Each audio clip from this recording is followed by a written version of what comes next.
Alright, back in Death Valley. We've got a lot to show you, but before we get started, I wanted to mention please drive carefully on your way in here. On Panamint Valley Road, we saw a tortoise on the way in that we almost crushed and then managed to herd off the road before it got crushed for sure by a huge line of cars. And then on the way out, we saw wild burros, which they will crush your car. So, yeah, keep your eyes out and drive slowly. Alright. Roxana spotted this group not far from the burro crossing sign. And as we head back over into the present, you'll notice it kind of looks like rain out there. We picked up a backpacking permit down at Furnace Creek. It was 97 and sunny. Here we are 50 miles north and 2,000 feet up, and it's only 77. And that's right, we're going to take a short backpacking trip, and you can see here on the permit, no fires, and we pack out toilet paper because it does not degrade out here, thanks. Clouds are really building. We're going to have to wait this out. It's raining hard out there. We're hearing a lot of distant thunder, seeing a few flashes. It's coming our way.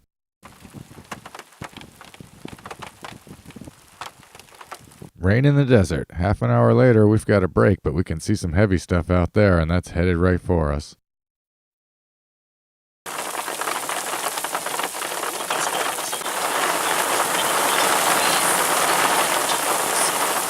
Okay, finally, 2 hours later, we can get started with our hike, and there's lots of flowers out for us now.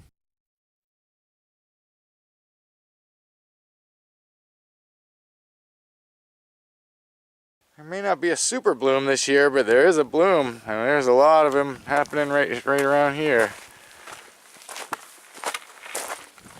It takes very specific conditions for a super bloom that did not happen this year, but there's always some flowers, and we seem to have come at the right time for them. Roxana doesn't want me to see her hat. She's acting funny. But also, so she got the rain tarp, that helped when we had our packs outside in the downpour. But since we're not going that far and it's an easy hike and it's only one night, she's got an extra little stool there, and she's got those. I got the tent and all the water, so we just threw it all together last minute there. We knew we weren't going to have to hike too far, and it's not going to be too difficult.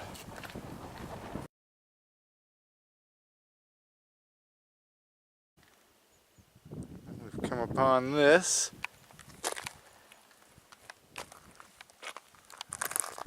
Try to walk on as little plant life as possible out here. Death Valley Wash is out there, and we're on a little bit of a ledge.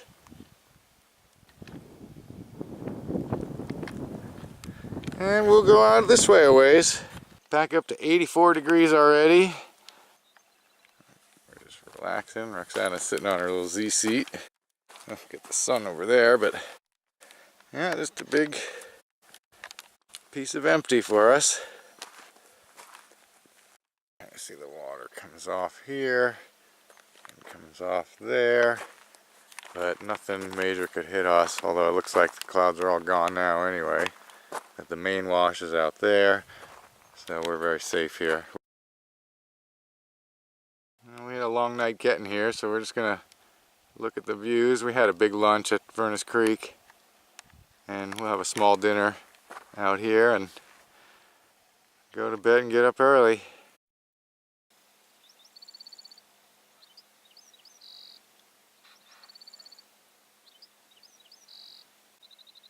Sun's gone, we're gonna have our meal and go to bed.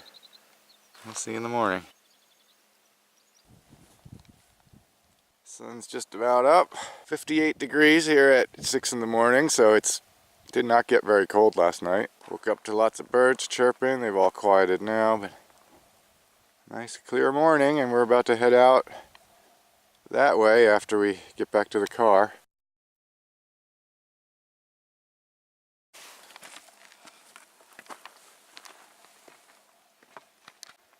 Well, the truck is just at the base of those mountains, so not very far to go. It was a lot of fun. Next time we'll go farther, but for now we have other plans. We are headed to a very remote and unique place. This one took a lot of planning, and we've still got a long dirt road to get down. Tea Kettle Junction is out that way. We are on the racetrack road. Boy, this is a long and bumpy road. It doesn't look so bad here, but the washboard is terrible. It is a rough road. But we are on our way to the corridor.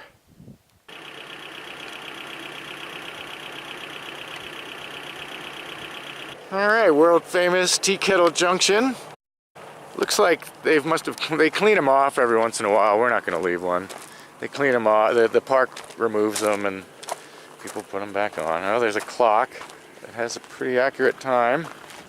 Took almost 2 hours in our tiny little truck to get the 20 miles and about 2,000 feet up, but we can see the racetrack. Those large rocks are called the grandstand. Racetrack Playa is a fascinating place with rocks that slide across the playa under the right conditions and leave these weird tracks. If you don't already know about it, I highly suggest looking up Racetrack Playa. There's all kinds of video, articles, and photos, but it's still a few very bumpy miles away, and our hike begins right over there. Gear's all ready to go. Roxana is cooking some eggs. It's about 10 a.m. We're still getting ready, but we're going to take off soon. Look at that view. Definitely glad we left the truck behind. Look at this road. It's crazy. You need a real Jeep to get down here. We're approaching Ubehebe Lead Mine. I'm going to include a few clips I recorded on our way out as well, just to keep it all together here. Ubehebe Mine Road is a little spur off of Racetrack Valley Road. There's a nice makeshift parking lot just a couple hundred yards down it on your right, and while the right vehicle could make it all the way to the mine, as you saw, the road gets really bad after that, and even with the right vehicle, you might as well walk because there's a lot to see along the way. It's only about 0.7 miles each way. The road ends abruptly at the mining area. Mine shaft, lots of other junk, but this was a lead mine. There's lead dust all over the place. We're just gonna look like this and just keep going. Oh, there's a cable going all the way up. You can see it, but it's going up to that thing up there. Yeah, Ubehebe Lead Mine. Well, that's what made the road to the racetrack, so good for them. Thank you. Glad you shut down.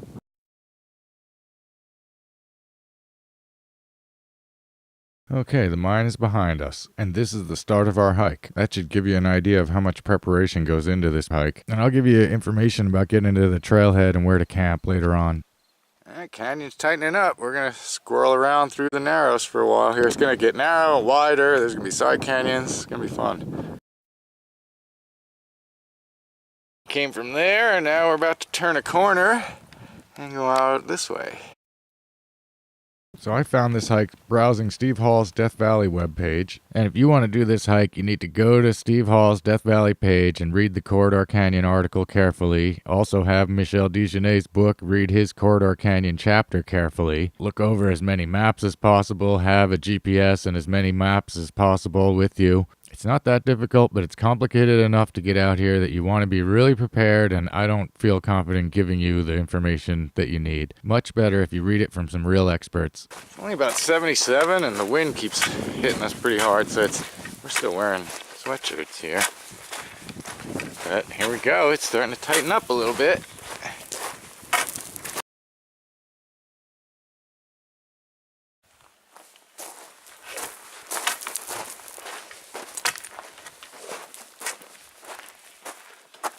Through the first narrows, and we're at the Round Valley Junction. Out that way, a long ways, is Round Valley, a really spectacular, very hidden valley. Someday I might make it back there. Yeah, Round Valley is out that way, a few miles.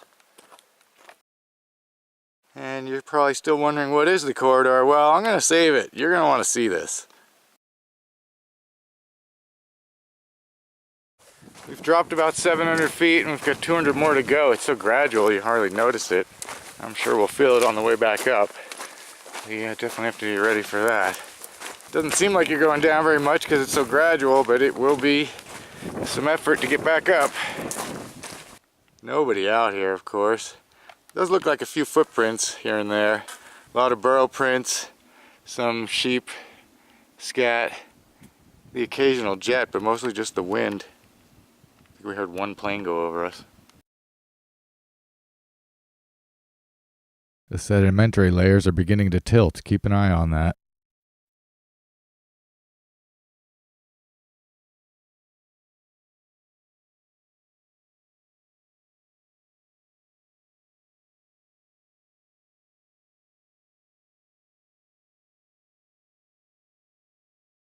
While we meander down this wash, I'll give you some basic information about getting to the trailhead and camping. Furnace Creek is the central part of the park with all the campgrounds and store and everything. So 53 miles north on the pavement ends. Then you got the 22 miles of rough racetrack road. You definitely need 2 spare tires. You need to go slow. It's really bumpy.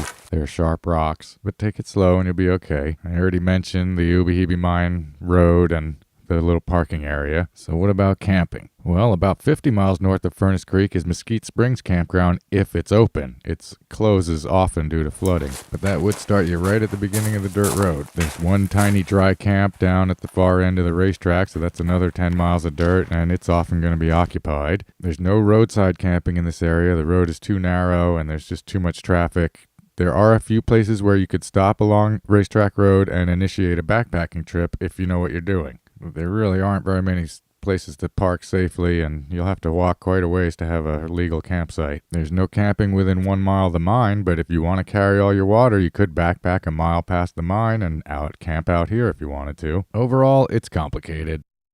Well, here it comes. The final descent. Oh boy, what do we got here? That's a bit of a drop, isn't it? Yep, we're going to have to work that out. Roxanne is terrified, but we'll get it. Come on. Slide carefully.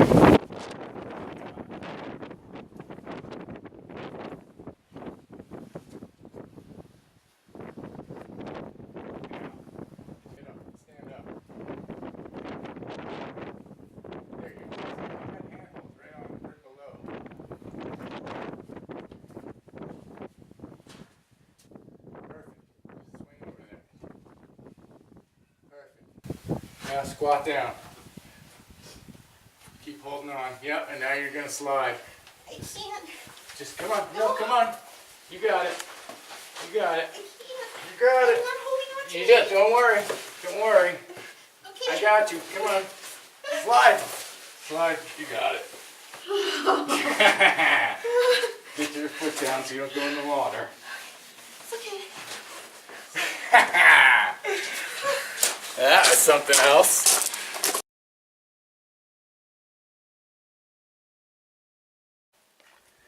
Oh, the light is not great. Hopefully it'll be better on the way back. Yeah, we really came at the right time to catch some water. This is crazy.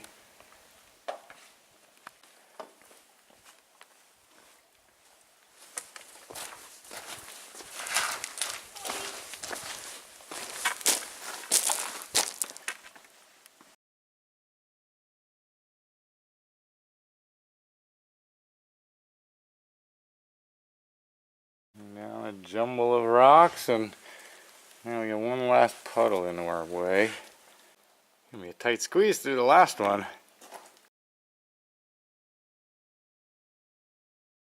That is some narrow stuff. And of course some water at the bottom. Look at these crazy rocks. And here we go, folks. We're about to enter the corridor. To the north here is a little jog.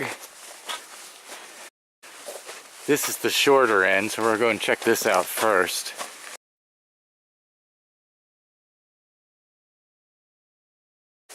Look at that.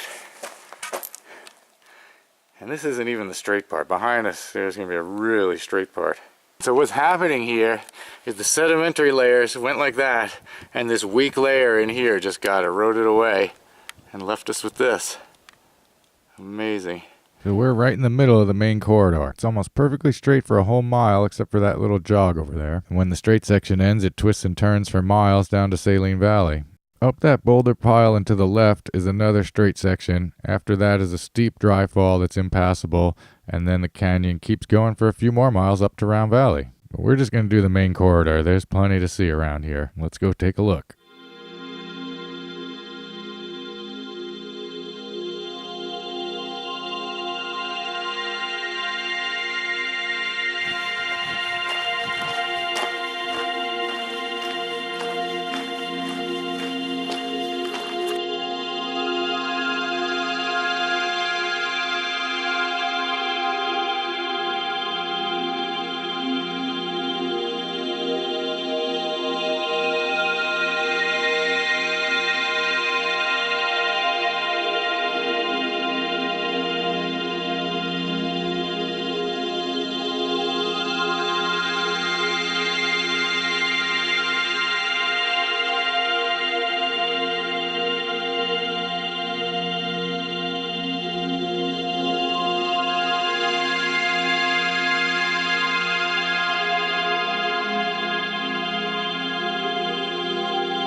taking a break, enjoying it, and taking photos and looking around, snacking.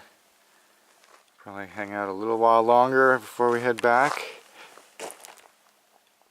But, you know, that's been the corridor, and we'll show you getting back up those dry falls. Should be interesting. Looks like a decent campsite. Could camp here if you wanted to, if you want to carry enough water. We kind of did. We didn't carry anything else. And there's a little thing for a stove, I'm pretty sure is what that is. Yeah, we'll let that little rock pile stand since it's useful. And out we go. Let's see how it goes getting up that thing.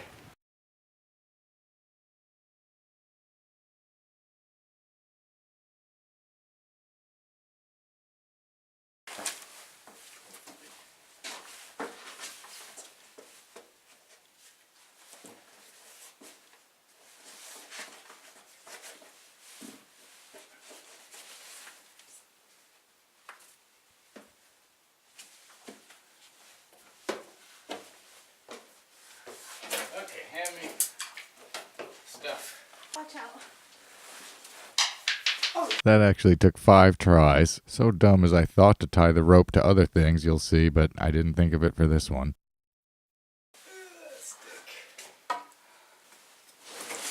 And huge thanks to Roxana for showing us how difficult it was to get up this thing. I'm nearly 6 foot, I can do pull-ups. This wasn't too tough for me, but for a lot of people, this is not going to be simple, and you definitely have to be tall enough. So it was not easy getting up here. So this gives you a good look at what you have to go through. Oh, shit. Oh, God. Okay. Okay, I'm sorry. I'm so sorry. You're fine, don't be sorry. You did great.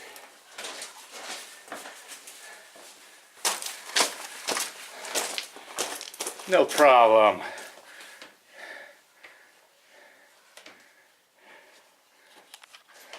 Well, we're just about out of these straight sections.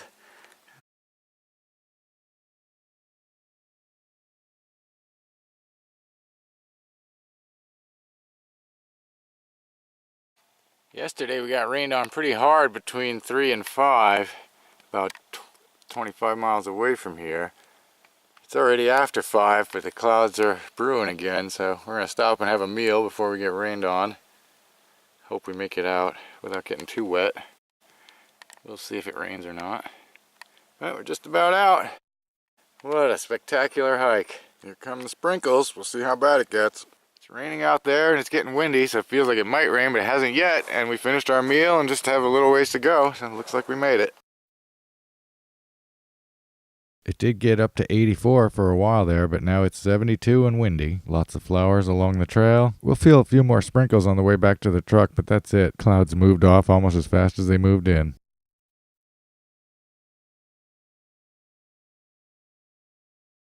A little bonus. I hesitate to include these, but they are mentioned in the book, and I know you want to see them. They're out there somewhere. If you find them, please be respectful and just leave them where they are. Thanks. We got a nice sunset, and then we had a long drive down to the Furnace Creek area. We stayed at Texas Spring Campground for the night and drove home the next day. It was a great time, and we're glad we could bring you along with us.